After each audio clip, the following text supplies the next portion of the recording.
Hello, Dr. James Bogash, Master of Health and Longevity and creator of Modern Health Myths. And today we are continuing our series on pandemic health and immunity support. This is what are we on? Take 6.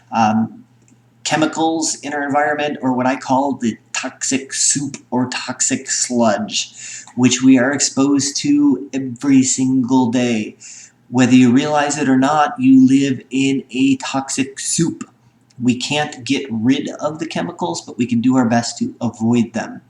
And I'll go over a short list of things that we need to avoid to make sure that we are avoiding things like diabetes and making sure our immune system can function fully. Top of the list is BPA, or bisphenol A, which is used in plastics, typically clear plastics. Don't mistake BPA free for being good for us, because BPA is bisphenol A. They've replaced bisphenol A with bisphenol D and bisphenol S, which likely has just as much problems. So BPA free does not mean you are safe. I always tell people to stick with things like stainless steel or glass. Keep in mind we also plastic water bottles are a huge source of exposure. We also have them, they line a lot of cans to keep them from rusting, so that's a concern. And another big source of exposure are thermal register receipts. Those ones that, if they're in the sun too long, they start to black out. Those thermal register receipts, we've had studies where people handling them, their levels of BPA went up. So if you work in retail, if you work anything like that, you need to be kind of careful about your exposure to BPA. Next one on the list are phthalates. Good luck spelling this one. It's Phthalates.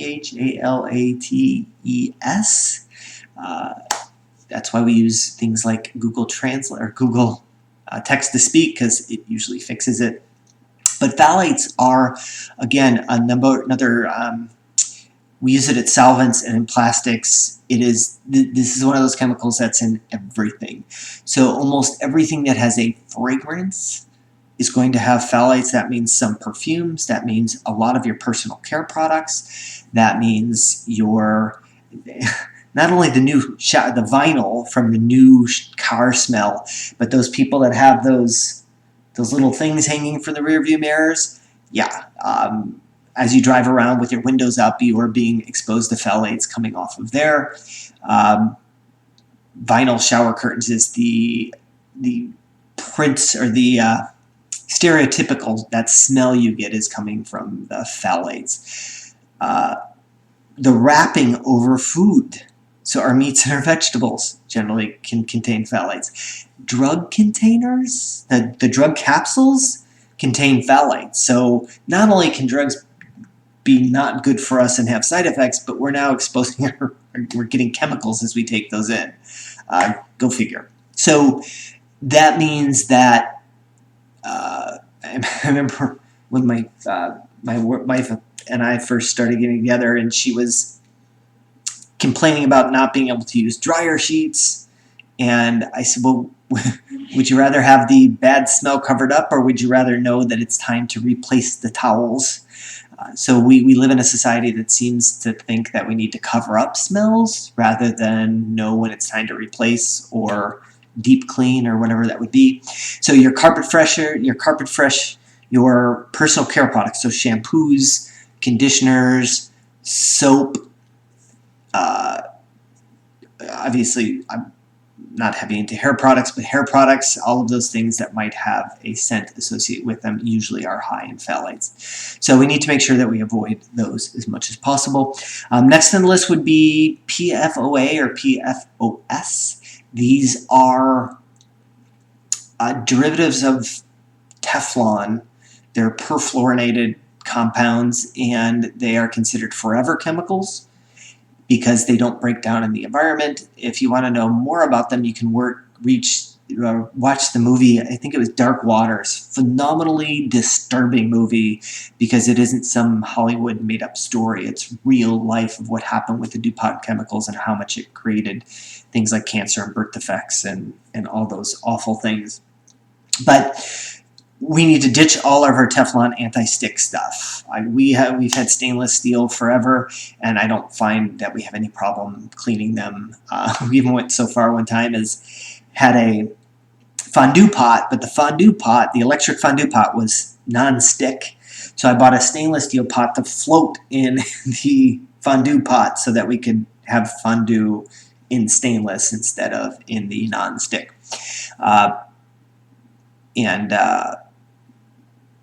Actually, I just reviewed a study, it's a video within the past couple weeks about PFOA and PFOS making it into Africa. So they're not using Teflon there, but it's so prevalent in the environment that it gets everywhere and affecting measles vaccination response. So it absolutely affects immune function. So we want to avoid those as much as possible. Next on the list would be pesticides. So pesticides, herbicides, all of those things, those fungicides, sticking with organic when possible.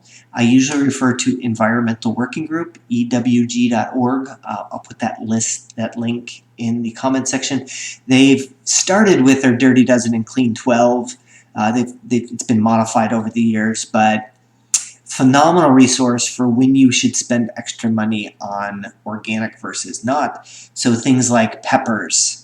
We will always buy organic because those are notoriously high in pesticides versus a pineapple, which if you're going to spend extra money on organic, it's largely money just wasted, and you should save it to buy organic peppers instead. So I already, in the last series, I talked about what to drink, and so coffee and tea, making sure that we're doing organic when possible because those are very heavily loaded in pesticides. Last on the list would be flame retardants, which are in some of our clothing, some of our furniture, our dog bedding. So if you're an animal lover and you have a dog bed, for some reason we seem to think that the universe is ready to burst into flame at any given moment. Children's clothes are many times soaked in a chemical flame retardant because it happens all the time. Kids just poof, look, little Johnny just burst into flames. We should have had flame retardant clothing. It just doesn't make any sense to me that we would have those on there as opposed to just being careful that your kid doesn't play around the campfire in their pajamas or something like that. So being aware of flame retardants in furnitures. That also means that if you have dog bedding, you need to replace those as often as possible because those furniture, those cushions, as they start to break down, release more of those contaminants, the flame retardant chemicals, and those are not good for your immune system or your thyroid function or anything else that has to do with health. So again, mattresses, another big source of flame retardants. I haven't talked about this much, but because the standards have changed, or the way they're making mattresses flame retardant has changed, they now infuse them with a Teflon-like fiber, which just doesn't catch fire. They used to use high levels of antimony in a compound called DEXA. It's way too long to pronounce, and those were very toxic. So I know our family avoided buying a new mattress for a while until they started shifting technology. So if you have an older mattress, it's probably time to get a new one, even from a chemical exposure standpoint. So as always, I make sure you like this video, share it with somebody who you think needs the information, and subscribe to the channel.